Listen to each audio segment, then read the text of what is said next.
Hello, my name is Trevor Cutmore. I really hope you're enjoying this short mini series of videos I'm going to be doing each month for 4 weeks. This week we're going to be looking at, should I invest in the UK property market long term or short term? It's a great question.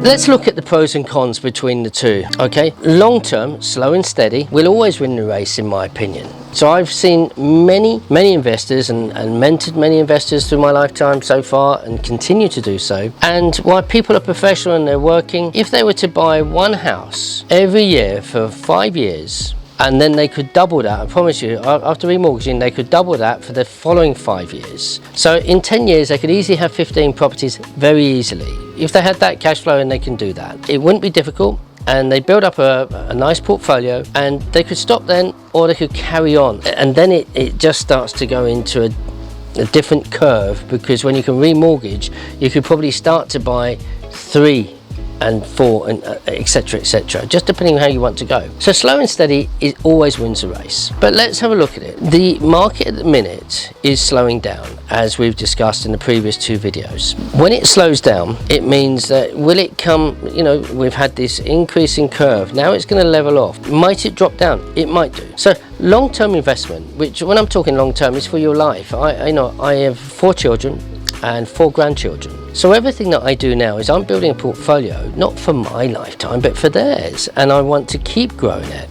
So let's put it over a 50-year period. In an increasing market goes up, it might drop, but it would go up, and it would drop, and it go up. But eventually it just keeps going up.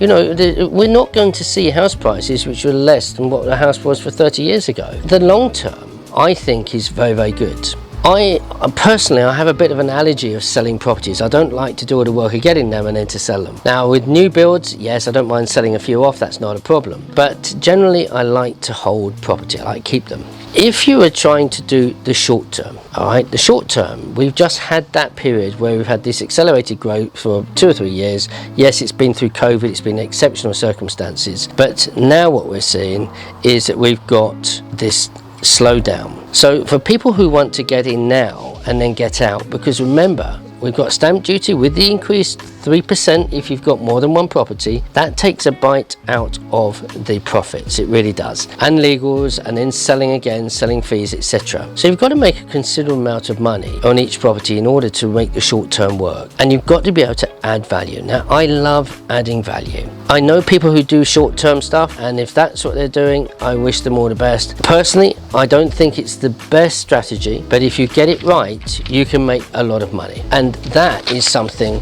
which I know people do. Usually you've got to work with cash, not lending, because lending will slow you down. You want to get in and you want to get out. And that's how you do short term. So short term will work if you have cash. You find the property below market value, you can add value to it quickly with a team who's going to get it done in record time, and then you can sell out. You have to also be careful, because there is what's called the 6-month rule, which was brought in many years ago by, it's an unwritten rule really, by the Council of Mortgage Lenders. But they were trying to stop people making quick things. What I do think is a better strategy for short term, and we do training on this and everything. If it's the first time you've heard this expression, then I'll explain it a little bit. Instead of buying the property where you're paying stamp duty, the legals and everything else, you can do what's called a purchase option. And so you can add value to it by getting planning, or you can do a purchase lease option. So you can take it over and you rent it, and you may increase its value and then buy it afterwards, because you can increase equity, and that's great. Increasing equity means potentially with a lease option you can buy a house without putting any deposit down. So let me just explain that.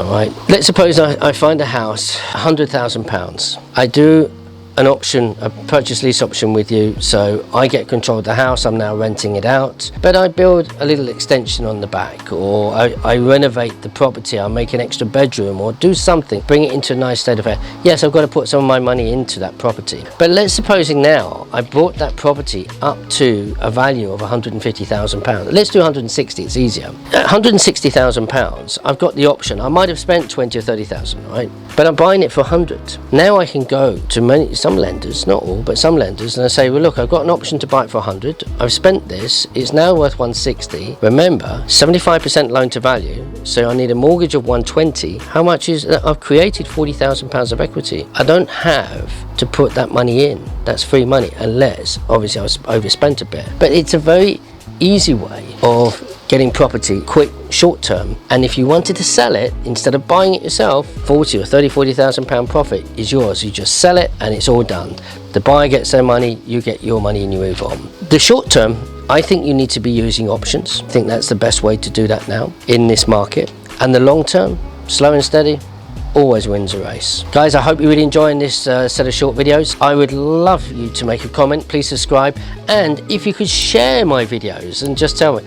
I'm not doing long videos anymore, just short 5 to 10 minutes. Post your questions, and I look forward to seeing you next week for the last one in this series of 4. Don't miss my video for next week. Next week it's going to be the final in this 4-part series, and it's going to be about best practices in buying property. Don't miss it. Subscribe, please share, and I'll see you next week. God bless you. Bye-bye.